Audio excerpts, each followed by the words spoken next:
Good morning, lovely people of the internet. We're back. Another day, another 7:30 for me. More tea, but in this case, coffee for me. This espresso machine was the best investment I've ever fucking made. And when it dies, let it be known that I will also be dying along with it. Joining me is someone who's also not drinking tea. I think he's drinking some sparkling beverage thing with caffeine. It's Dr. David Lee Farrell. It's just going to become an endorsement deal. Sparkling ice, caffeine, black raspberry, 0 sugar, 0 calories. They're kind of expensive, and I go through like 3 a day. They are expensive, but they're really good. I had probably 2 a day during Subversion Live, so they're really good. What kind of espresso machine? I don't know. It's a Calphalon. Is that the one that you got on Prime Day? Yeah, that was a long time ago. Yeah, wow, we're turning into HSN today. I know. Yeah, Calphalon. It wasn't. Yeah, I got it Prime Day. It was like $200, $300 on Prime Day, so it probably goes for like $500 normally. But it's been 3 years. It's lasting. You know what I really want? Side note, I really want one of those like fancy ice makers. Like what? The one that like they make the ice in the machine. It's like the same size of an espresso maker, and it holds like the tank, and it gives you like the Sonic ice. Oh, okay. Sonic ice is so fucking good. Ooh, I need mine is and it's on its last that's the thing, as long as it lasts that long, it's a good fucking investment. The fact that it's still going, yeah. 5 years is good for a machine like that, I think. Alrighty, that's time to break down the tea. Stokes maybe or might not be joining us. I know he's listening to a good chunk of the calls right now. Oh, just kidding. He logged off. He was listening to a call. But for now, it's just us. Alrighty. Where we left off, Megs is your HOH, and that's where we left off. Okay, Stokes is here. He's listening to this. I was like, Stokes, I know I saw him. He was listening to Jabbar in Victoria. Now he's here. So where we left off, Megs is HOH. That's it. That's all we know because of, do you need a foil? Girl, you could be here if you want. I don't care. I just know you're going to have opinions, and maybe you'll have different ones than us. Or maybe I'll just have different opinions than Lee. I always welcome many different opinions. And where we leave off is she's leaning towards Liv and Michael as the nominations, but she has until 8 p.m. on Friday to make that decision. So she has pretty much all day, a luxury no other HOH will have for the rest of the season, barring any other scheduling, mishaps and whatnot. The only reason she got this long is because the duel went a bit longer. We have West Coasters. We just wanted to be fair in a challenge that is a how bad do you want it? And we wanted to make sure everyone felt like they had ample time to kind of get their scores in. So Megs is only awarded this luxury out of us being nice. Okay, so not to be the foil on this, I actually don't think it's a luxury. I think it's worse, because when you have that time, people then feel like they are empowered to have more time to talk you out of it, which then makes it harder on you. I would have hated this. Because even when she's talking to different people and they're like, well, we have time, can we change your mind? And you could tell that that's not what Megs wants. She just wants to say what she's doing, and then everyone be like, thank you so much for telling me, and be on their way. But because of that time, I think I would not enjoy that if I was set. If I was truly not sure what I wanted to do, sure. But she had a very clear opinion of what she wanted to do, maybe 2 or 3 choices, but having that much time, I think, actually stressed her out more. That's fair. I mean, I definitely see there's pros and cons to it. I think for her, who came in wanting to get intel on how Rizzo and Madison were talking about her, I think it gave her plenty of time to accomplish that, on top of also figuring out what she was going to do, because she knew she was going to nominate Liv, which I'll get into opinions on that, and it was kind of figuring out that second nomination. She didn't want to do Michael, but she felt like she had a pretty weak relationship with him, and so many others were like, I love Michael, which is a red flag if you're Meg's like, well, I'm not really vibing with Michael, and you all are, so that's not good for me. So, but she didn't want to necessarily put him up. She wanted other options. But we'll get into kind of all the breakdown of it. Stokes is here. Hello. Fresh off the Sporky. Girl, I'm saving that for next week. I'm gonna pretend like the party was next week. Okay, so he was a character in something that I don't watch. Yeah. Hey, let me get my microphone. keep going. But I mean, Meg is pretty much knew she was going to nominate Liv, which for me, and I think that just speaks to the caliber of this cast and how good it is and how strong it is, because I truly think Meg's knows why that relationship happened. Oh, sorry. Oh no, you're fine. It's just that initial like have to plug it in. Yeah. Like Megs and Liv only had one call during like the opening 2 days and then the first round. Obviously, Liv was in a house that was way more chaotic and she needed to devote more time there. And did Liv drop the ball on that relationship? Absolutely. Like Liv, she knows she's been super busy this week too. Like she admitted that she's not surprised by it in the slightest. No. But the only call that they had wasn't strong. But Megs knew that Megs was kind of the reason it wasn't, because it was super late. Because Liv is on West Coast time and she works later than normal humans. Like she doesn't get home until like 6:30 her time, which is already almost 10 o'clock Megs' time, and Megs doesn't like to stay up super late. So the call that they had, Megs was tired. Megs was just, her social battery was drained, and the call just didn't go well. But Megs knew it didn't go well because Megs was tired and wanted to be done with the call. Mm-hmm. Nothing against Liv, she just was tired with it. So I was a little surprised that Megs did not grant any type of leniency or grace to that, because obviously that entire relationship hinged on one call where Megs was exhausted, and it was just unfortunate timing. Of course, Liv didn't end up calling her ever again, so like that part's on Liv. But I think that just speaks to the testament of how strong this cast is, to the fact that Megs normally would give grace to that, but had very little room to wiggle. And I'll get into kind of my thoughts on her granting safety to her OG season and her OG house and all that crap, but I'm a little surprised at how quickly Liv finds herself in that position, given that the foundation was not strong because of Megs. But again, Liv would have. I have a controversial thought on it. I think she wanted to nominate Liv. Like, I don't think it was just like a negligence thing. I think she actually wanted to nominate Liv, because she talks a lot about in her DR about how she wants to alienate the people she wants to work with the people that they have stronger relationships than her. And she talked about that a lot with people like Rizzo and Madison and talking about that. But she's very aware that Caro has a really good relationship with Liv and Michael and some of these other, and Trey.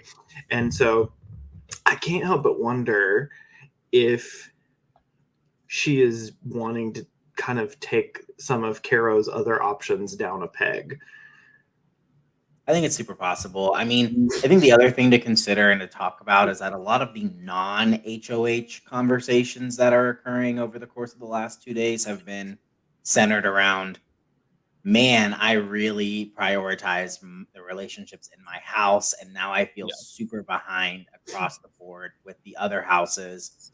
And I think anyone could have been in danger here, truly, like, because of there was a very small handful of people that actually continued to build good cross-house relationships because they could. People like Jabbar, people like even Sarah, people like, the HOHs that were able to kind of spend some time not worrying about securing the fact that they wouldn't get booted from their house, were able to build more relationships and deeper connections across the houses. And a lot of people feel like they need to play catch up in that area.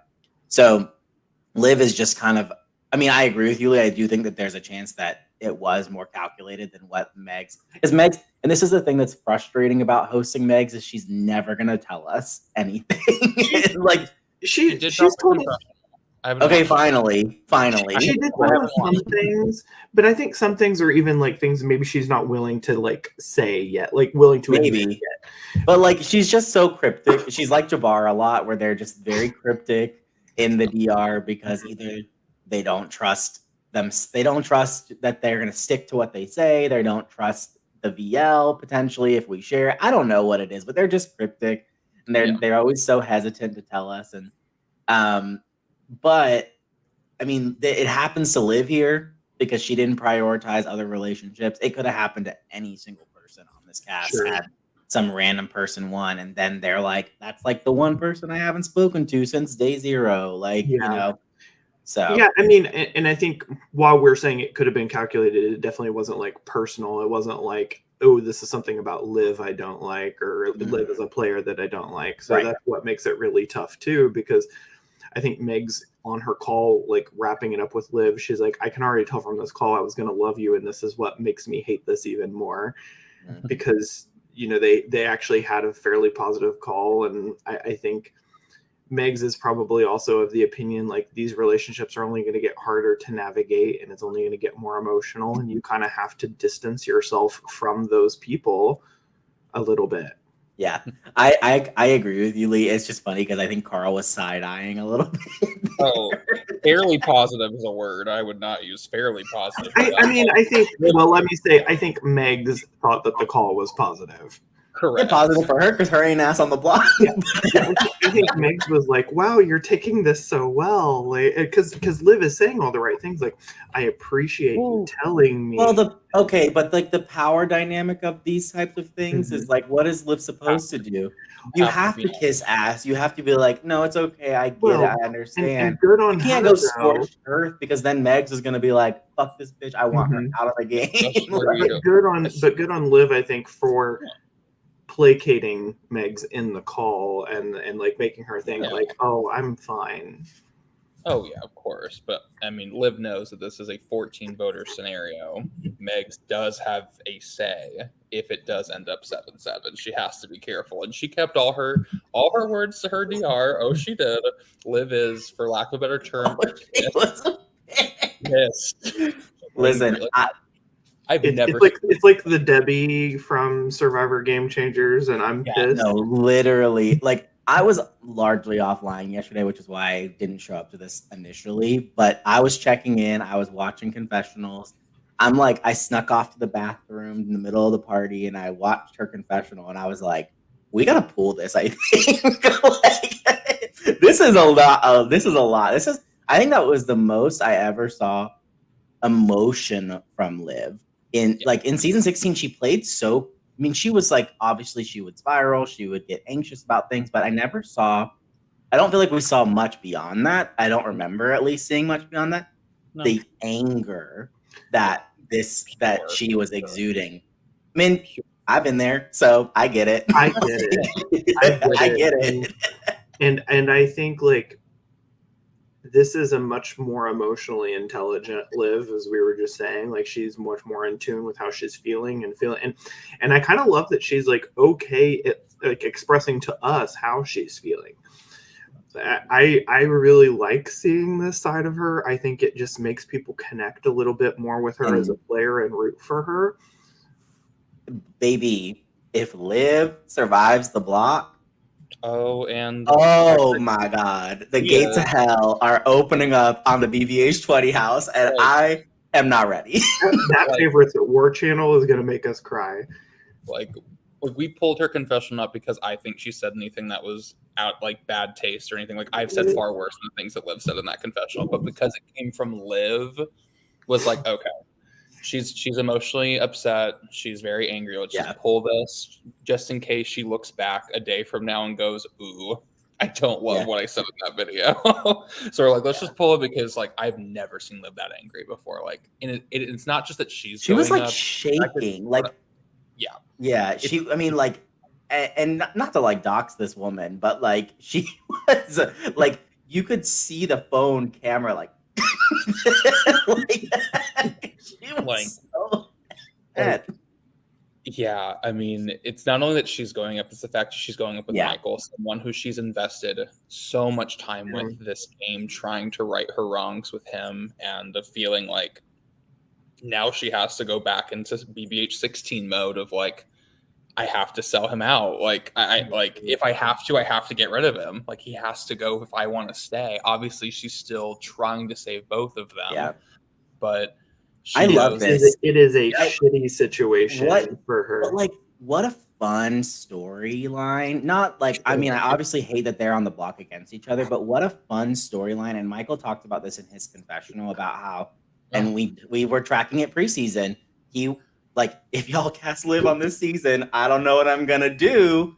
And cut to 5 days, 6 days into the game, and he's like, they're like ready to like die for each other, both of them, which I think is just such a wonderful, like, well, it's a wonderful result of the twist, right? Yep. That like two people had to put aside their beef, they had to put aside whatever was happened to them in their previous season if they wanted a chance to move forward in the game. Yeah. Michael showed Liv a lot of grace in that first round by basically telling her, I know that what happened, but we got to do this together, and I want to do it with you. I want to trust you.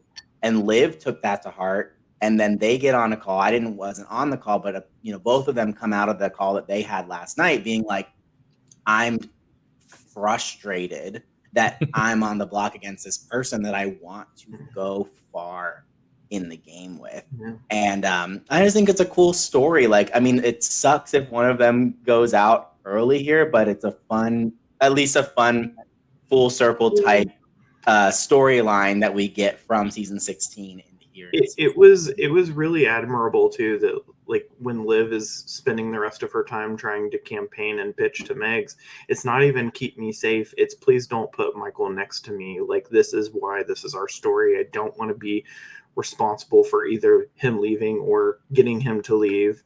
And like I really, again, like she's just really made it very easy to connect and root for her this season. Yeah. Oh, and her wheels are spinning, baby. Like, I was like, when I got home last night, I jumped on the call with her and Caro, and she pitched probably 5, 6, 7, 8, 9, 10 plans to try and figure out how to save them both. It's not just, and it's so interesting that like her mindset is not, I need to stay. It's me and Michael need to stay in this game. We need to stay. And I'm like, it's kind of sweet. It makes me emotional. Like, it's so nice. And this veto draw went so well for them. I predict Liv will be off the block come the end of the day, either by her own volition or through Preston, which we'll talk about. If Preston wins and saves her round 1 move will go down as one of the best moves of this season. Yeah. The fact that she prioritized him despite knowing he was leaving, like that's going to go down as a top 5 move this season. Yeah. The fact that he could save her from her ultimate eviction, because right now the tables are turning on her in favor of Michael if the noms stay the same. Like, great on that. And now the renom is also slightly changing away from someone who would doom Michael to someone who absolutely will ensure Michael's safety. So everything's working out for Liv right now. Like, even though she's not getting her way, things on the back end are working out for her. So, and honestly, a player like Liv on the back foot is so scary. Like, these people need to be fucking afraid of her. Now, let's talk. You want to talk about a full circle moment? We got to go to the comment section real quick here. the turnaround that Miss Sarah D has had on Olivia. Now that is a full circle moment, baby. That is why we came. That is what BBH20 is bringing here in the year 2023. Yes, this season is. I don't want to jinx it, but this season's giving right now. It's giving a lot right now. But it could all change. But like I'm very hopeful that this season will continue giving. But let's talk about Megs, because I have some things that I'll say once we're done recapping her start to her HOH. So Megs called a few people last night her most trusted allies and people like Jabbar. She talked to Erica for a bit. Texted Sarah, texted Louise, texted Caro, just wanting to get their opinions on things. And last night she left off on the idea of I should save my entire OG house because that's the relationships I probably have the strongest with in the sense of we all trauma bonded. And for some reason, she wants to save her OG season, which when you look at her trust rankings, the people at the bottom are a good chunk of her OG house and her OG season. So I'm like, Meg, what the fuck are you doing? Like, babes, what? Like, you have 7 people in the bottom, and 4 of them are Nikki and Lamont from your OG season. And then Christian and Madison. Oh, and Victoria, 3 people from your OG house. So of the 8 people in your bottom tier, you just now cleared 5 of them. And now you're only left with Liv, Michael, and Trey. Trey, who Jabbar is like, I love you, Megs, but if you put up Trey, I'm not going to be a happy camper. Megan's like, my untouchables include Trey. Caro's like, please don't touch Trey. Like, all your top people are also saying don't touch Trey. But then she went around this morning basically saying, I'm not going to touch my house. I'm not going to touch my OG season. And then told off the offshoots, like, Preston, you're safe. Sarah, you're safe. Erica, you're safe. So it's like she left herself no room for a renom. And now and we'll get to it, she's now thinking about shifting away from the renom and then breaking her word to someone. And honestly, who cares? I think. Sorry, go ahead, Lee. But no, you go ahead. You go ahead. I was gonna say, who cares? Like, Megs owes the people in the bubbly house fucking nothing, 0. That's why I'm like, why did you comment? I don't think it's that she owes them. So, like, from the conversation she had with Jabbar, I think it's all about keeping up appearances, and she wants to like put out this like PR face that like things are good. So I think she probably thinks, well, if I nominate Lamont or if I nominate Nikki, then the other season 17 person who I don't have the best pre-season relationship with might think, oh, I'm still holding the past against them. Yeah, I'm fine with that. I don't have an issue with that. It's the OG house of it all. Well, in the OG house, though, after she tried to fuck over Madison, it didn't work. You need to yeet her out of the game so that you can control that narrative. Yeah. Like, here's the thing about, and this is the thing that I always try to keep in mind with anything. The story is told by the victor. This is how history has worked. It is how anything works. The story is dictated by who wins. So who gives a fuck what the truth is about whether Madison was being chaotic or Megs was throwing her under the bus? Who gives a fuck about what the answer is that if Megs gets Madison out of this game, she controls that narrative and she controls. And everybody wants Madison on the block for lack of communication. I think she's underestimating that. I think that because Jabbar did tell her, like, you know, if you're worried that there is perceived drama in your house, like, you keeping them safe makes it look like there was none. And so I think that that's part of Megs's reasoning. But I agree with you. I think putting Madison up doesn't offend many people. I mean, even the people who feel positively about her recognize the fact that she's inactive and she's not giving as much as everyone else is giving. Yeah, so, Madison is just... She did this in her previous season, and that she's only going to pick a few people that she's going to prioritize talking to. And I still don't think, like, if Megs were to throw at Madison, like, Rizzo is not going to take that personally and be like, this is a firing at me.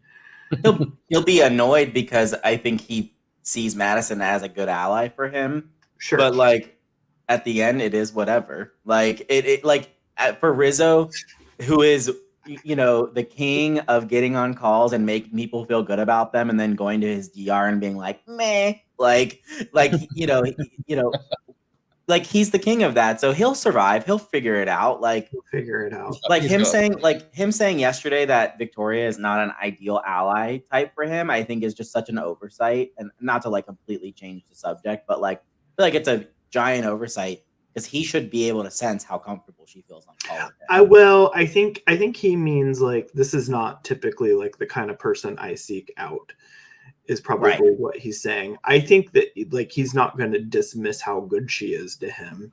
Like, I think he recognizes. But he said ideal. which is I think the key word there, because he's like, I'll deal with her for now. She can be my ally for now, but until I find someone better suited for me, I think it's just an oversight and an overestimation of The like, only thing I will say about Victoria, and this is maybe the only negative thing I will say about Victoria ever in my life, is I think she does not market herself well as an ally. no, she doesn't. She's bad at that. She's like, I'm loyal, but then she said to Michael, she's like, I prefer you to stay, but I don't have any swaying power to make you. He totally was like, baby, don't invest your time in me because I got no say in this house. You go invest time in other people.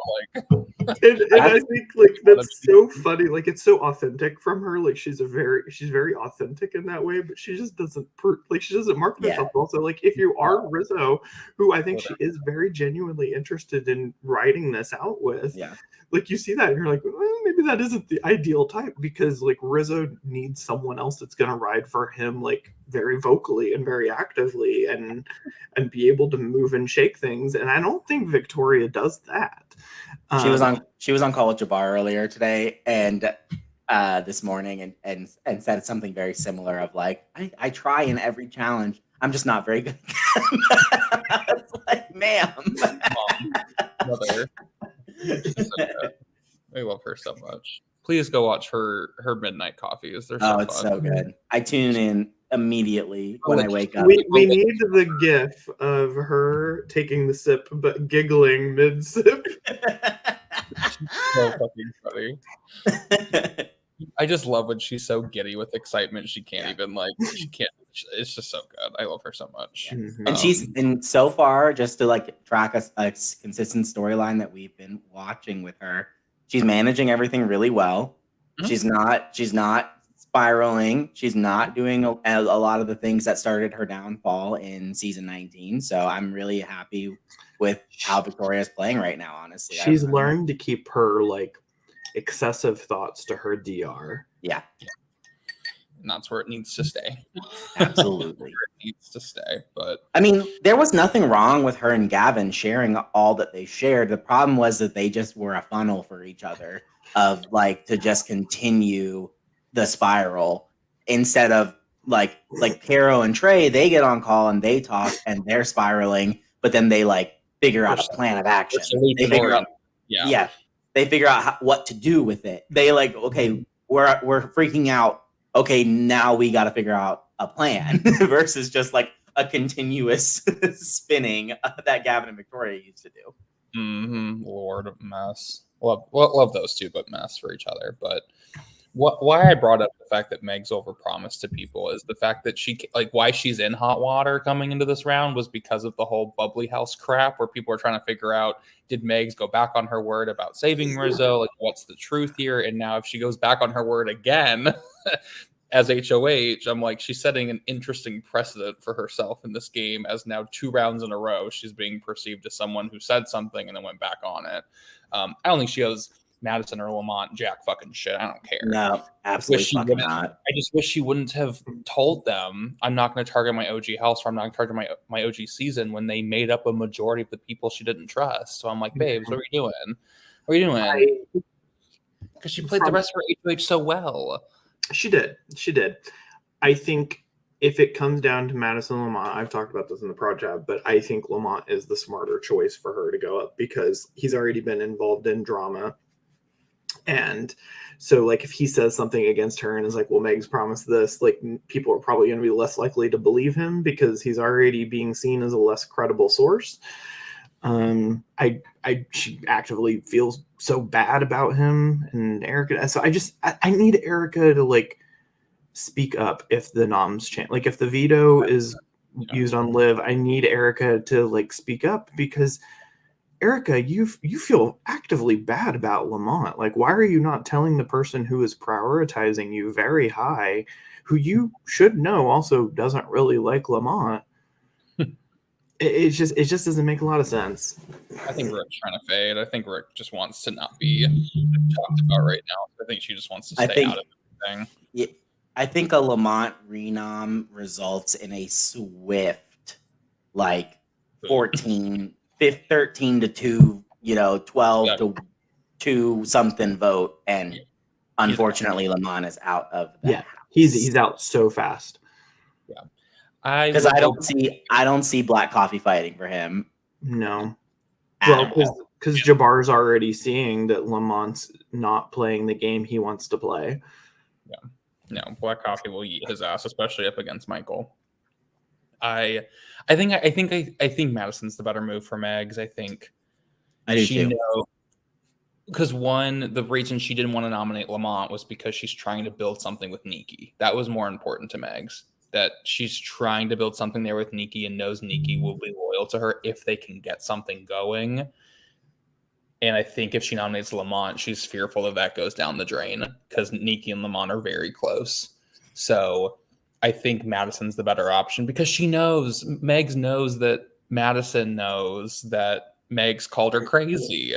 And Megs had this fear that Rizzo and Madison were talking bad about her. She didn't have confirmation of it. She was just nervous when she's hearing that Rizzo wants to work with Madison and Liv, 2 people that she has no trust in. So she's like, hey, 3 people I have no trust in trying to unite together. Oh, they're talking shit about me. I just know it. So when she came in today, that was her big goal. She wanted to figure out, are they talking shit about me? So she sent that ominous message to Madison, which made her kind of spiral, being like, hey, Madison, when are you free? I've been hearing some things, ... And, like, she gets on call with Rizzo and is like, well, Rizzo, I've been told that you're talking shit about me. And then you don't feel good with me. So, like, what's good? And she has no proof of any of this, but kind of gets, like, confirmation that Rizzo and Madison were not too thrilled about how that round went down in Bubbly. And while they're both saying, like, oh, I never told anybody about it, so I don't know why they're telling you this. Megs just wants to nip any of that in the bud and create any distrust of anything that might be forming and bubbling, and it worked because Rizzo now has no trust in Preston, someone that Rizzo came in wanting to work with Preston. He had really high hopes for them. He was talking about a group with those 2 in Madison, maybe those 2 in Liv, maybe just making a 4 and all of them together. Now Rizzo's like, fuck Preston. During his veto last night, he's like, I'm going to get that ass, Preston. I'm going to get you for what you did. And Preston didn't do anything. Yeah. The thing that's interesting to me about Rizzo is, it was interesting to me how many people actually spoke up on his behalf. Like Louise is like, oh no, Rizzo only said great things, blah, blah, blah. But I think Rizzo on his call with Megs, even though he wasn't really going around saying, I'm going to nominate her, like, I mean, he was talking about that to Madison and Victoria, but they're not going to tell Megs that. But I think he has a good way of, like, half owning up to things. So, like, she'd be like, where are you talking shit? And he's like, no, he's like, I'll be real. I'll just tell you, like, the thing I was saying, like, I wish everyone would have told me I was being evicted, but, like, I'm not mad. I don't have any bad blah, blah, blah, blah. And he keeps saying those things, and, like, it becomes very, like, authentic and believable. Yeah. And while, like, Madison and Liv and some of these people are at the bottom, I don't know why Megs is putting in so much effort to build a trust with Rizzo. It's like, I don't know if I trust him yet, but she's like, but I want Rizzo to trust me more than anything. Yeah, I feel like it's weird. And we talked about this a little bit, maybe, like, I think it was either like the first morning tea or even preseason, about, like, Megs can sometimes be a little stubborn. She picks who she wants to play with, and then she forces it to happen in any way that she can. And I don't understand why she has picked Rizzo. I don't feel like he's given her anything special to, like, make her want to pick him, but she has picked him. And now she's gonna like a cookie cutter of, like, something that she typically, like, is he like a typical ally for her? I mean, I'm trying to think through, like, some of the, like, in Cutthroat, her number 1 ally was Mike Madonna. In CT7, but then in CT, but in CT8, her number 1 was Andrew Rue. Those are very different. They're very different. They're very different. Yeah. So, like, yeah. So, and then I know that when she played Endure, she got to the end with Rayanne, a completely different type of player as well. So I don't understand. And Arun, yeah, sorry, but like I don't like understand the. I don't understand the fascination with what Rizzo has given her that like is why she feels so pressed about making it work with him. I think Especially after she knows. Here's the thing is yes, she's like, I feel like you're talking shit about me. She knows deep down in her gut she fucked up and that she hurt Rizzo's feelings and that she mishandled that situation. And so I don't think it's like something where she's like, I need to make it up to him. I don't know why she feels so indebted to it. She knows she fucked up. She knows that he's now questioning their relationship, and she should be seeking other allies, in my opinion, because I get don't it think in the that he's ever sense going to of, give. like, Rizzo comes off very authentic. He has a reputation for being a pretty loyal person to his like one or two. And I think that Megs probably sees Rizzo as like someone she could probably hoodwink again, which I do think like is the kind of ally she's looking for, like someone that's going to be so loyal to her that she stabs them first. I just think that if you grossly mishandle someone like that in round one, when you're building trust with people, like you should be like, okay, I fucked that up. Let's find a new ally. I just don't understand. Because there's still so many people left in the game that she could connect with and build those types of relationships with. It doesn't have to be Rizzo. Like there's like the first couple of rounds of Big Brother are so important to building trust and finding people that you can actually play with in a way that is natural feeling. It's not have to feel forced. And I feel like instead of trying to find those allies, Megs is more focused on forcing something to happen with Rizzo, and it makes no sense to me. But I think Megs is becoming more and more like we were talking about how Megs in the beginning was a winner of the bubbly team, but I think Megs is overall a loser of the twist itself, because I don't think that she was really split up with people who she would normally want to work with anyway. Like all the people that she was pre-twist wanting to work with were separated from her. Which would have been such a great asset for her to have those allies that she wants in other houses, so she can now have to focus on people she typically doesn't work with, like Christian, like Madison, like Victoria. But instead, the whole bubbly bullshit of it all fucked it all up. And I thought, Ryan. Hello, I thought coming in, she didn't come into this HOH.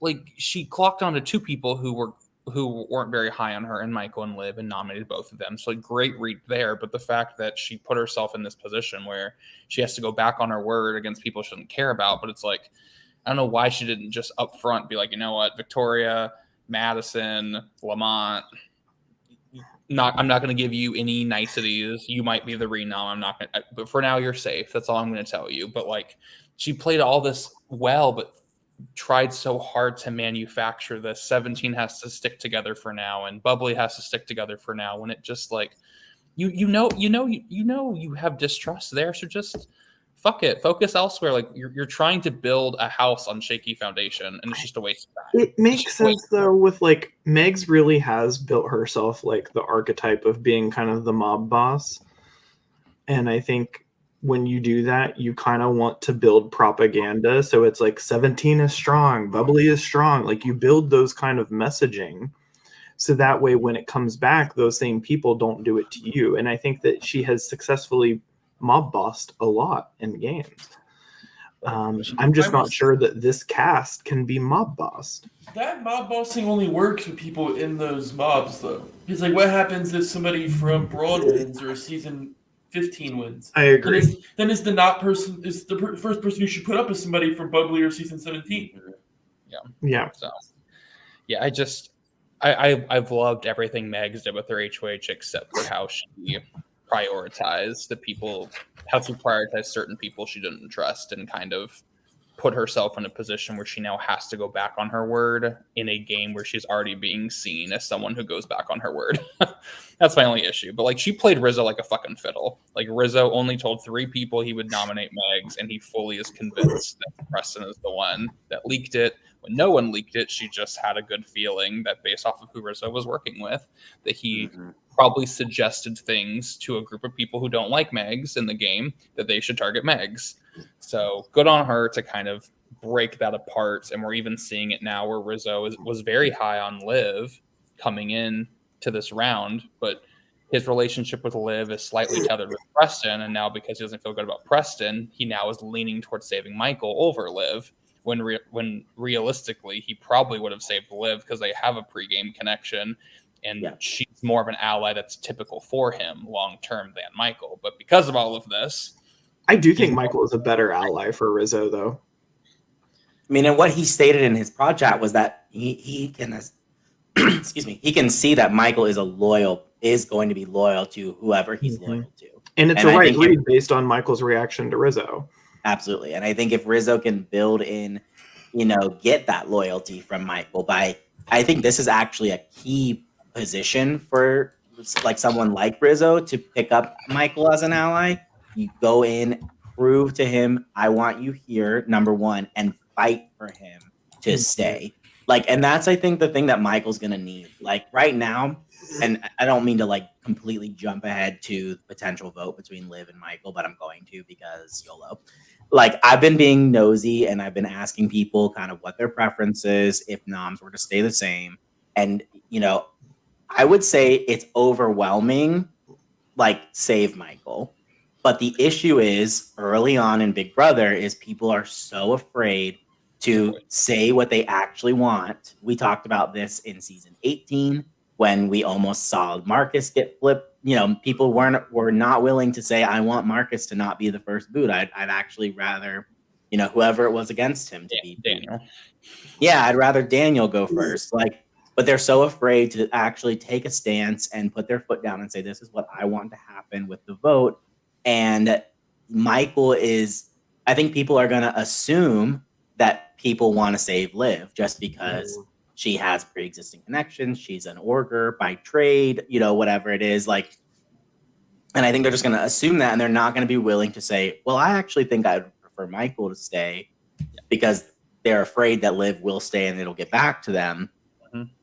Yep. And it scares me because I think the numbers are there for Michael to stay easily against Liv and almost against anyone in this cast, but who's going to fight for Michael? And this is a chance for Rizzo, I think, in particular, to be to pick him up and actually get his trust and say, I'm going to go out there and fight for you. And whoever picks it up and does that and fights for Michael will have his loyalty going forward. I agree with that sentiment completely. So I think that's a great point. I think you're very smart in your BBH coverage. I think this is. Sorry, I'm in my kiss ass mode. I have to turn that off. I think that this is the one season where I don't see that happening. I just think maybe, especially for Michael, I think he has enough of the people in his corner that are what the hell do I care? I'll say what I want. There are certainly opinionated people on this cast. The person that comes to mind the most is Jabbar. I think Jabbar's gotten his. He already told us. I agree with, and I would have said the same exact thing, Ryan. And one second. And I think the one person he has is maybe Louise. And she's not going to either. And so I just think people are willing to talk their mind this season. And I think that's so the far, thing you would think. But we've seen it in the last 2 days. The conversations are happening. You have Jabbar say it was Christian. I wouldn't be mad at that. And that's all even Christian needs if he has. I think Christian will fight for Michael. Trey will fight for Michael. Trey and Christian are gonna go fight for Michael. And I think, so if they fight and they have even little inklings of Jabbar saying I wouldn't be mad at that, that's all Christian or Trey needs to go in their conversation with Sarah and say, Jabbar said he wouldn't be mad at it. And then Sarah goes right to Jabbar if that's something that interests her and calls it out. And now Jabbar has to kind of be yeah, that's what I want. So I think the little paths are out there for if the right conversations and the right people talk on behalf of other people, which they already love to do anyway, that it happens. So yeah, it's just difficult because you're also an early Big Brother where people don't want to fuck over their allies. If their ally has a stronger stance than you do, then why would I if as much as I would say that there is a majority to save Michael, there's a fuck ton of voters who are decently in the middle. It's 60-40, 65-35. They prefer Michael, but they're not oh, there's no chance in hell I'm evicting Michael. But that's the thing is if someone like Caro, who clearly has a preference for, she keeps saying she's up in the air. She clearly has a preference to save Liv. She called Liv 3 times yesterday and sent Michael one message. one text. That's I all. mean, Like she clearly wants Liv to stay, and she has her fingerprints everywhere. And if people want the end all be all of this is that these will not be the final noms, and I feel pretty confident about that. Well, and here's the thing too. God bless whoever has to fight against Liv, Michael, and Caro fighting to save the other nominee. The Because problem is that Liv and Michael are so afraid it's going to be Caro as the renom, and Caro just needs to be like, It's "Girl, not it's gonna not be. going to be me." Truly, if it's anybody but Trey, both of Meg's initial noms stay in the game. I feel like. Mm-hmm. Yeah, I mean, maybe doesn't. But like, I mean, in terms of people that Megs would put up, Right, I agree. A larger handful that probably stays over both of them. But I think if it's anybody but Trey that Megs is considering, they leave. Yeah. 16 will stay in. Madison leaves, Lamont leaves, Nikki leaves, Christian leaves, Victoria leaves. I don't think like any of them leave against either one. Like I think it's maybe a little harder if Liv is the remaining nom, but Liv is not going to be the remaining nom if the noms change. No, because at this point, I mean, I guess should we not talk about I don't care. So like we have right now Rizzo's winning. Yes. With Liv and Preston and Louise left to play. Louise is probably going to throw because she doesn't want to be in the position. If y'all haven't watched her confessional last night, you should watch it because honestly, it was kind of sad in the sense that like she feels so responsible for this. And she is because it isn't a 16 thing. But it is I think a little bit her fault. It helped. It certainly helps. Absolutely her fault in a large portion.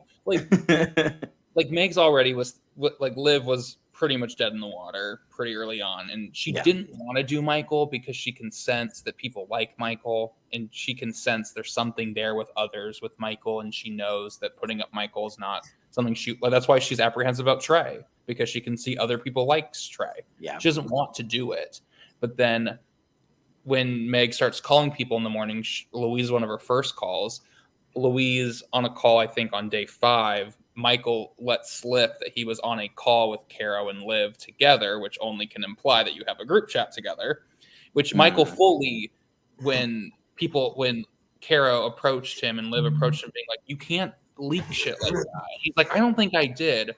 I don't think he clocked the fact that he said he's on a call together.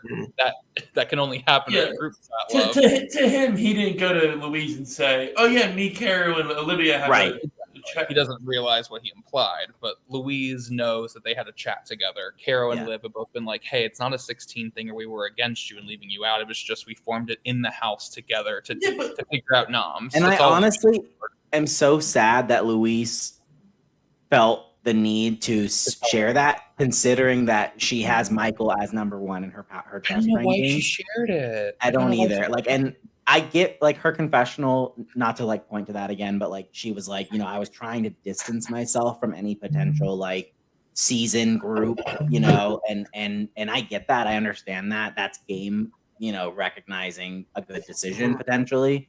But like then she's like, but the ramifications of that, the result of that is not something that I wanted. And it's now I feel crummy on a personal level because that wasn't my intent was not to get them in trouble. My intent was to advance my position like away from the season 16 of it all. And but if that's your goal, the one person to take that to being the HOH of the round, like your intention, like, or not the outcomes expected. Yeah. Like, if you want to separate yourself from your alliance by saying that they run a call during the house round, then like go and tell another person that like has zero power to you, like you're just making conversation. But I also stand by the fact that I think this is the dumbest shit to make any importance of. Like you're in houses of 6. Of course, the people who are familiar with each other from their season are going to have a conversation. Like, why is it blown up to this extent?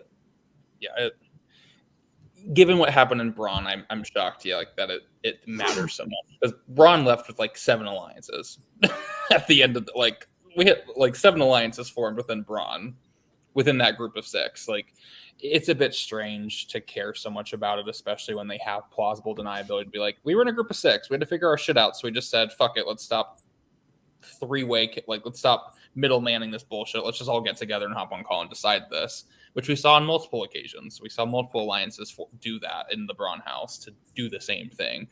So, but yeah, unfortunate that Louise shared that because it definitely did not help. So, No. yeah. So, I mean, Michael and Liv ended up as the noms because no one really fought against them. Like Megan fought against Trey, Jabbar fought against Trey, Caro fought against Trey, which kind of only left her with Michael and Liv as options. Mm-hmm. So, but good on Meg. She nominated 2 people who ranked her low. So I think good noms. I think, yeah, right now if they stayed the same, it's overwhelmingly pro Michael. I mean, Sarah prefers Michael. Louise deep down knows she could never evict Michael. As much as she knows Liv's the better ally to have moving forward, she just knows she can't do it. She can't do it. Jabbar prefers Michael. Christian prefers Michael. Trey prefers Michael. Caro is kind of in the middle, but she prefers Liv. But like, once Caro realizes that the votes aren't there, she doesn't care. She'll evict Liv. Erica prefers Michael. Rizzo prefers Michael. Victoria prefers Michael. Megan prefers Liv, but knows Liv is more threatening. So she's kind of afraid of Liv, I think. I think the way I read that was Liv scares me as a player, and if we can snipe a player like that out of the game in round 2, we should. but she, I think, wants, if she's voting completely based off of who would work with me more, she would want Liv to stay, but that's the thing. But the only people really fighting for Liv in this situation would be Madison, who slightly prefers and Liv. Who has no social capital at all. Social capital, none, 0. And then Lamont, Nikki, and Preston.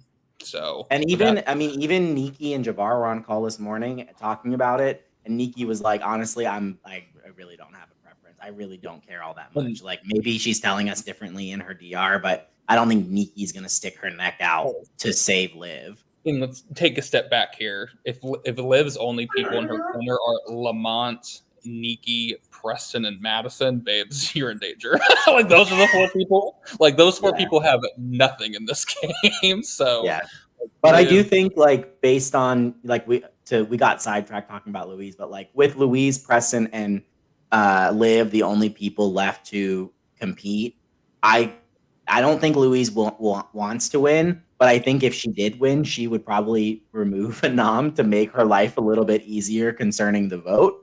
Yeah, if she wins it, she, like, in the spot of feeling bad, like, it looks worse if she takes it and neither of them off. Yeah. She and then I think Preston obviously saves Liv, and Liv saves herself. So I just really think that, like, we're gonna be in a renom situation here.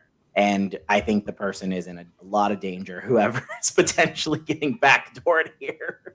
That's the thing, is like, I still don't know who it's going to be. Like, Megs is saying that it won't be Trey, which I want to trust. But again, I don't know.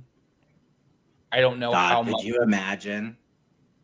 Like Trey, like, either way. So either way, if it is Trey, you either have Trey repeating his story of being fucked over in an early pre-jury round, or you have Michael repeating his story, being on the block in a pre-jury round against one of the only people in the game that he would go home against. Yeah, literally, like, I don't.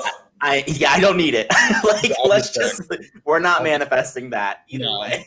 No. I mean, based on what Megs has told us, I don't think Trey is in it. No, I don't think so. But he could have been easily. Could have been. But I want to put it out as an option, because who is to know? Like, maybe Michael says something that Megs is like, oh, I don't like that, and actually I know Trey will stay, so fuck it, I'm putting Trey up. Because I think Megs has a good read in the situation. If she puts up Madison, she's going home. If she puts up Lamont, he's going home. So that's the thing. Like, if that's what Megs wants, great, she can get it. But if she wants Michael to leave, she has the knowledge to know Trey is fine. Trey will be fine. So that's the thing. Like, Megs has to make that decision for herself. Like, what does she want? Does she care? That's the thing. I don't know. Megs is busy today. That's why she competed last night. And so we'll have to see what she ends up doing. But plenty of options. But I think either tonight we're evicting Michael, Madison, or Lamont. One of those 3 are going home. And it's not that first name. Yeah, it's not Michael. I hope not. I really think in any renom situation, except for Trey, I think Michael probably. I think the cast needs to recognize that the double HOH is coming up soon. It's probably charades. And name somebody on this cast that's better at charades than Michael Bergeron, just by vibes. Like, just tell me somebody on the cast that's better at charades. Like, you know they have to give him, like, handicaps at the parties for when he's playing charades. Like, he's got to wear oven mitts. Like, come on. Oh, it's going to be so funny. He's going to set the record single-handedly, just in guessing.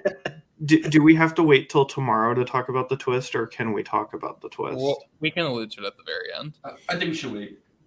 Yeah, we can allude to it at the very end. So the minute the stream ends, Ryan pulls a gun out and points it at Lee and says, "What's the twist?" Oh, and I know it already. No, we told Ryan off stream. Listen, you join every morning tea for 5 days in a row, you're going to find out something about the game. So, yeah, we talked about the veto. Yeah, we've already had, right now, we had Rizzo, Michael, and Megs already compete. Megs flopped, but I don't think she really cared. Michael did not do well. Rizzo was drunk and currently leads, literally drunk off his ass. BBH20 as fuck. His run was hilarious. Oh, was it? So it's a variant of our Wordle game. It's a different take on it. We will show you the last one that goes live, and then we'll send the other 5, just because everyone has the same answer bank. Mm-hmm. So you can play along with the last one that goes. But Rizzo was drunk at like 1:30 a.m. his time, singing the alphabet song, like in tune, in key, in rhythm, as he like doesn't know the letters of the alphabet, as he's trying to figure out like what words this could be. It is. And currently he's leading. Currently, these are the champions that Michael has in this game. This is awesome. Another thing that I just think is very beatable, though. Oh, incredibly beatable. Like his score should not win. I think Preston or Liv are winning the veto. Period. Absolutely, there's no chance they're not. I would be gobsmacked if by tomorrow Louise or Rizzo won, but we'll see. What would be interesting to me, it would be really interesting to me if Liv pulls herself off and Rizzo tries to sink Preston. Be funny as hell. I doubt that's going to happen. Do you think Rizzo's going to hold on to it and wait until he's in his own power? Yeah. I don't think he has any reason to. And I don't think Megs has any reason to put Preston up. No. Especially because she knows that she lied about the situation and that she's created a dissension now. Like if Rizzo were to like go to her and say like, listen, I thought about our conversation. Obviously Preston is a fucking snake. And like, why would Megs nominate the snitch? Yeah, there's no reason. Yeah, exactly. Like there's no reason for her to nominate him. So yeah. There's no he has to sit back and wait. So a little sad. I mean, I do want to talk about the fact that Caro and Megs, who came in minute 1 being like, we're together, we're ride or dies. Like as soon as they saw each other, like we're ride or dies, you can just see their games slowly but surely drifting. And Megs and Caro had a call yesterday, and Megs left very sad from it. She's just like, I can just see Caro's interests are completely opposite of my interests. Like Caro wants to live, and Michael and Trey, and those were the 3 people she wanted to nominate. I think it's so good on Megs though to recognize that. Like, 'cause sometimes people are just like, I blindly want to work with my friend, and I don't care that they want to work with other people. Like, I think that it's really indicative of how good this season's going to be that Megs recognizes, like, even though I love her as a person, this is probably not going to work in the game. Well, I mean, even when you know someone before something and you come in and have that initial reaction to seeing them, you still have to cultivate that relationship. And they just truly haven't. Like, they truly just didn't ever connect again after day 0, really. And, the twist kind of became, is a reason for that, sure. But, like, if you truly want to be with Megs and Megan, for example, had a very similar reaction to each other being on the cast, and they talked multiple times, even though they were in separate houses. Yeah, Megs and Rick. Megs and Rick. You have to cultivate those relationships, even when they're not strong enough for the initial impression to last, without any sort of like culturing it or growing that relationship. So. But I almost said grooming that relationship, and I figured that was too triggering for some people. So. Not grooming. Also, just not the right word to use. Yeah. It's just the wrong word. A little bad. I think another thing that's really interesting is we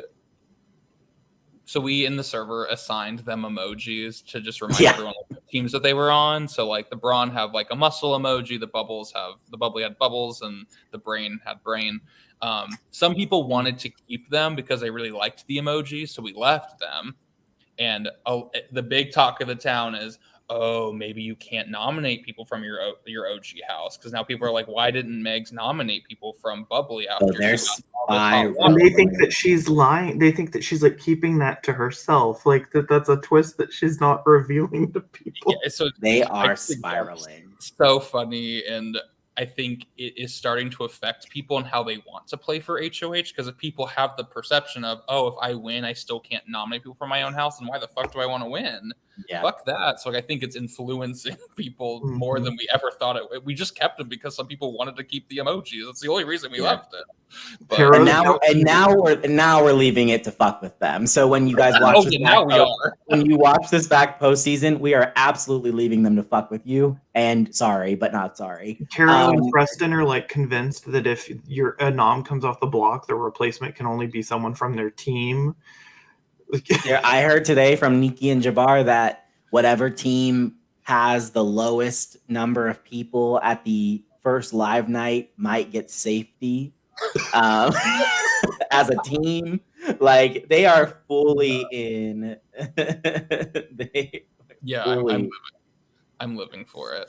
All right, before we get into the twist, I want to be cognizant and realize there's some people that just kind of have fallen a little bit to the wayside in terms of our communication of their game, and that's just because they have fallen into obscurity for good or bad reasons, and they're just not part of the narrative of the game. It's not that they aren't around and they're on call. So I wanted to give a few of them like their moment.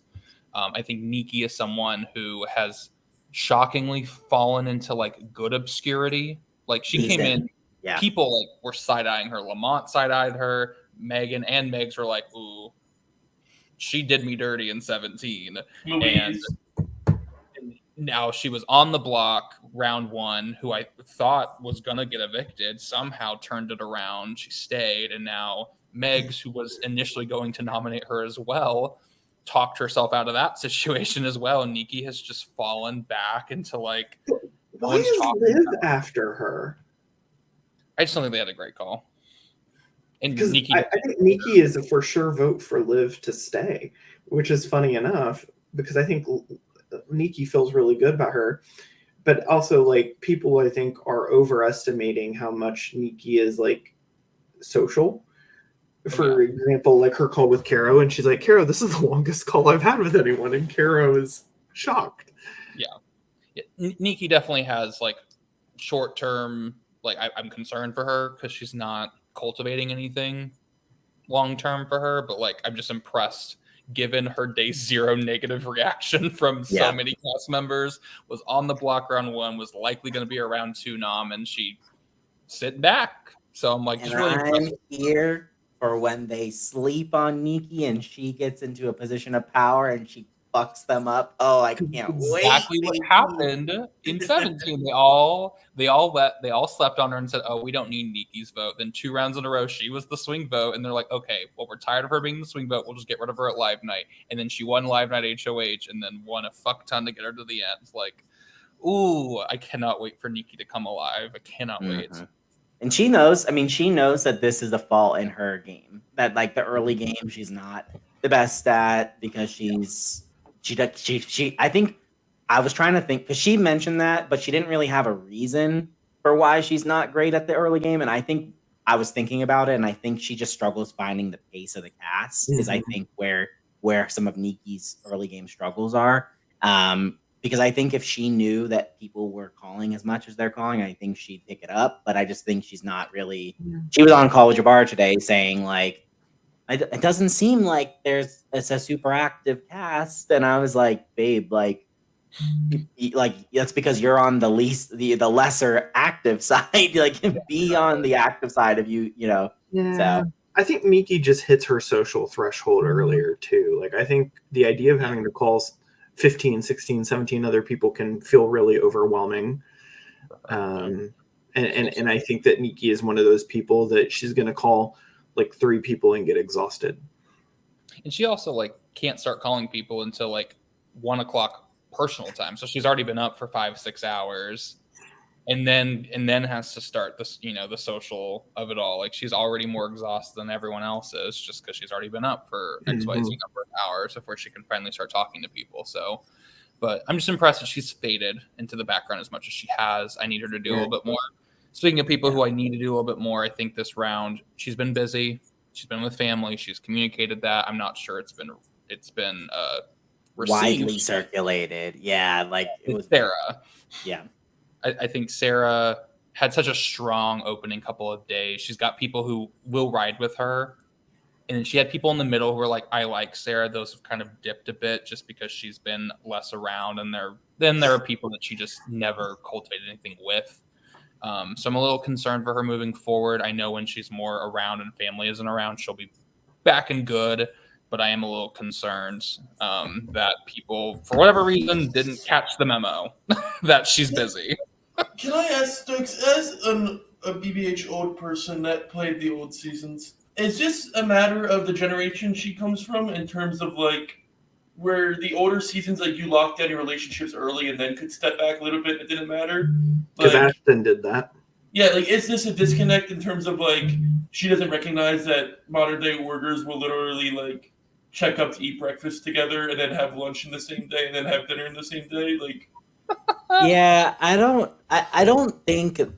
truly don't think it's a disconnect between old versus new, like age. BBH6 was my first org, so like I was in my own, like it was such a unique experience in that I was so just trying to figure it out kind of situation, but was in a situation where almost everyone was trying to figure it out. So I don't think it was like the fabric of like, find your allies and step back, because Sarah played a very fluid game in season 5, where she was basically the swing vote between, alliances and played the middle the entire time down to the final 2. So I don't think it's that necessarily. I think it's just that she has a life.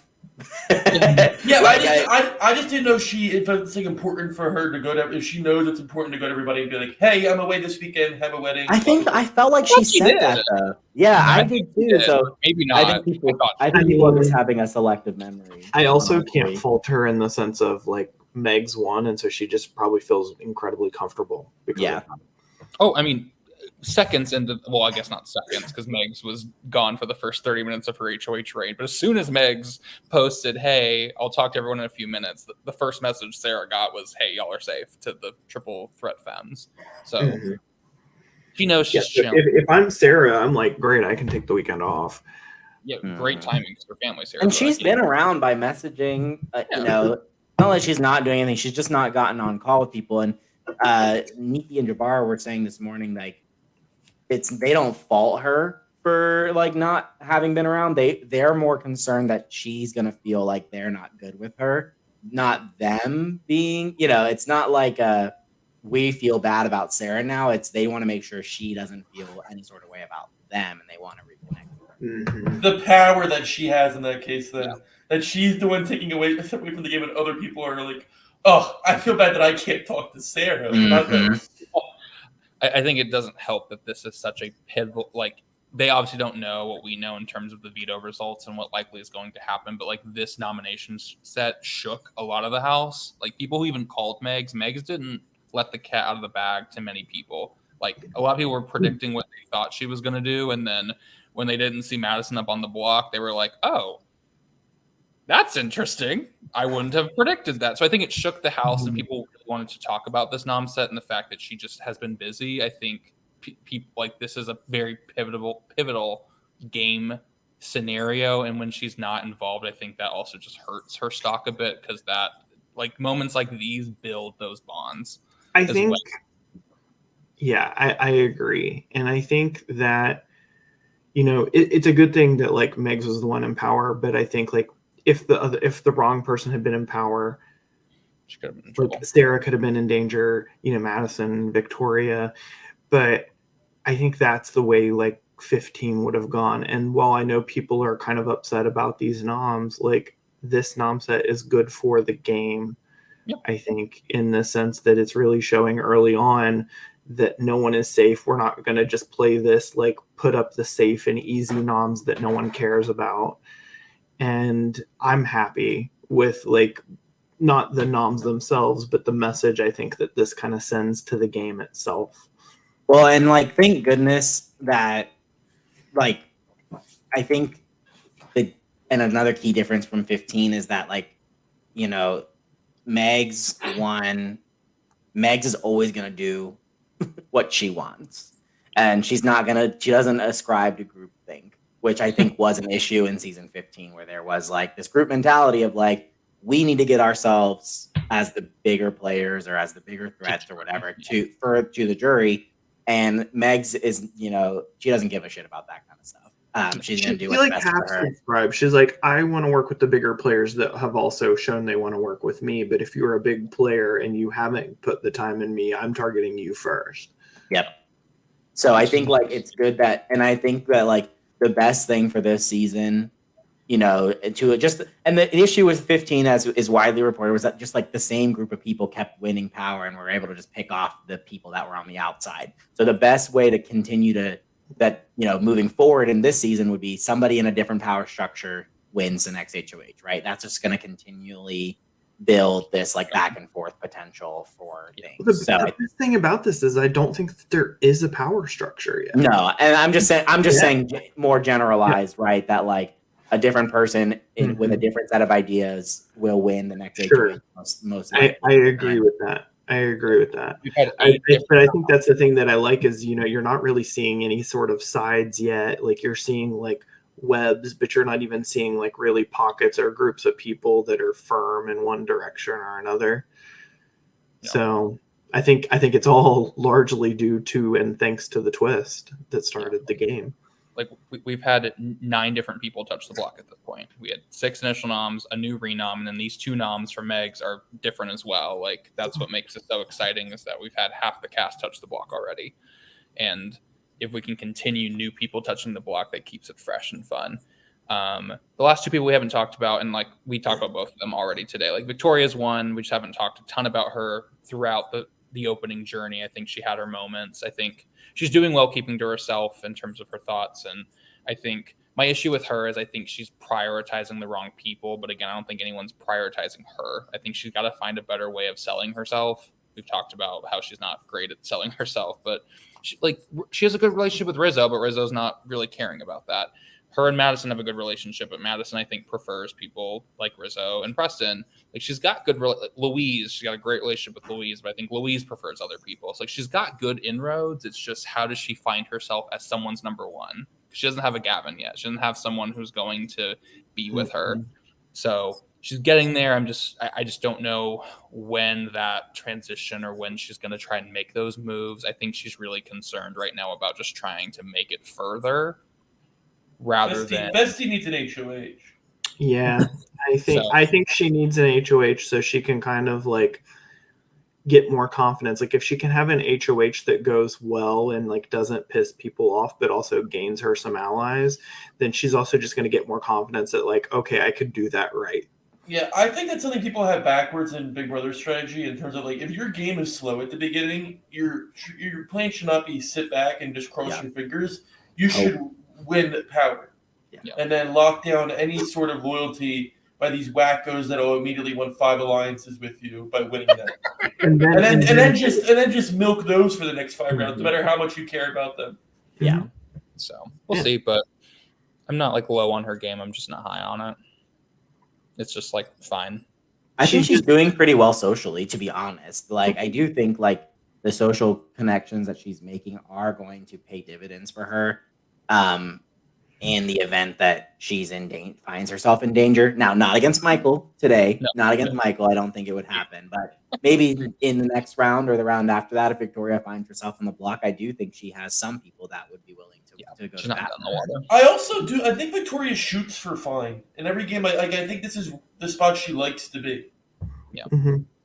Yeah, and that's fine. Like, again, I'm not mad at it. I just think she needs a game event to help her trajectory. Right now, I think Yeah. she's fine, middle of pack, but she needs something to move herself up in other people's trust rankings right now. The game she's playing is like you're at risk of going late pre-jury, but if you can break that barrier and luck yourself into the jury, then you probably make a deep run if you're a Victoria, because at that point people are probably not going to look at her as much. But I agree with everything said. I just think she needs to get a little bit of power. The other person I want to talk about, and I mean, there's not really much to talk about, is Madison. I think if Madison's able to avoid the block here and Lamont goes up or Trace to go up, she's the BBH 18 parallel is hysterical, that like half the house wants her to go, yet the right people are winning that don't put her up, and she might make it long enough where a strategic move happens where a big target goes out, and that sets off the war, and everyone's like, well, Madison can stay, that's fine. And that's all she needs. All she needs is to reach a point where she can compete a ton and win a ton and make moves that benefit her game. That's what we saw in 18. People were like, oh, that's Madison, she's fine. And then she won like 4 or 5 competitions to get herself to the final 3 and cut some really big people along the way. So if she can survive the block tonight, Yeah. if she's on it, she's dead in the water. But if she avoids the block, then we'll see. Yeah. What I don't see a world early on though where like putting Madison up as a renom does make sense. Putting her up as an initial nom, like I would be nervous about putting those early veto winners up as an initial nom right now, especially the way Madison really called her shot when she went up the first time. She's like, if you put me up, I'm going to win the veto. She did. And I would not want to put her up if especially because the mentality right now in these early HOHs is I just don't want to have to make renominations. Like, Madison is not an ideal person to put up early. Liv and Megs are about to call, and I'm going to be sat in that call because I know Liv probably has a list of 20 different options for Megs for how to rectify the situation. And I'm excited to sit and listen to that. I'm curious. Like, I really don't think Liv has a lot to lose in pitching renoms here because her ass is on the block or pitching alternative situations. So curious to see how she plays it, and I'm gonna be sad for that. Yeah. So as we end off, Lee, it's your twist. I'll stream it to VL if you're all listening and want to watch. Yeah, Lee, it's your twist. You can explain it as we end the stream. I'm gonna go do that. Bye. Have fun. Bye. Yeah. Hold on. Let me pull it up. So this is a twist that no one knows. So I alluded to it that there would be a new twist entering the game after the houses merged, and a lot of them were like, "You didn't mention the twist. You didn't mention the twist," and we're all like, Which now they're thinking is because of the emojis, but realistically, there's a different twist that's in the game that no one knows about, and only the podiums. So every week, whoever gets second place in the competition earns a silver medal, and they are safe for the round. So I'm going to put this up for everyone just so that I don't have to read it word for word. So what we are doing is, if you have watched Big Brother 13, they did a twist called the Golden Key. We are introducing the Golden Key this season. So what happens is, if you are the surviving nominee in this next phase of the game, so starting tonight, you will receive a golden key. And with that, you get a choice. You can choose to use it as a safety without power anytime until there are at least 14 players in the game. That's the last time you can use it. Or you can hold on to it and you can say, I want to risk it, and maybe my key is going to be the oldest one remaining in the game. And if so, you will get a much greater power at the final 13. You could get several golden keys. You can transfer the golden keys, but it can allow anyone who survives the block to make the game much less predictable. That, if they feel in danger, they can say, nope, you're not going to nominate me again. And so I'm really excited to see how the golden keys play into the game. Yeah. So what would you do? Would you play it immediately after surviving? Would you hold on to it? depends on the HOH. I'm holding on to it until an awful HOH for me wins. Yeah, and the great thing is they don't have to play it until after the HOH is named, so they're allowed to appraise that situation. Yep. The players are not going to be told publicly that this twist exists. So especially the first holder of the golden key kind of sets the precedent for whether the cast will know about it at all. So the thing is, if they do play the safety without power, that is public knowledge that they had this power and they won it, but they obviously, like, no other players would know how it was acquired, which can be very interesting to see how people start to panic and wonder if, like, things have been hidden or how all that came out. So I think very intriguing to see how they battle this. But yeah, I love Michael having it, because then people think the starting HOH's got it. They think it could be the surviving block person. There's also conspiracy that the players leaving the game are affecting the game somehow, so that could come into play. That, like, Frankie left it to someone, or they also think there's Redemption Island possibly. There's a lot of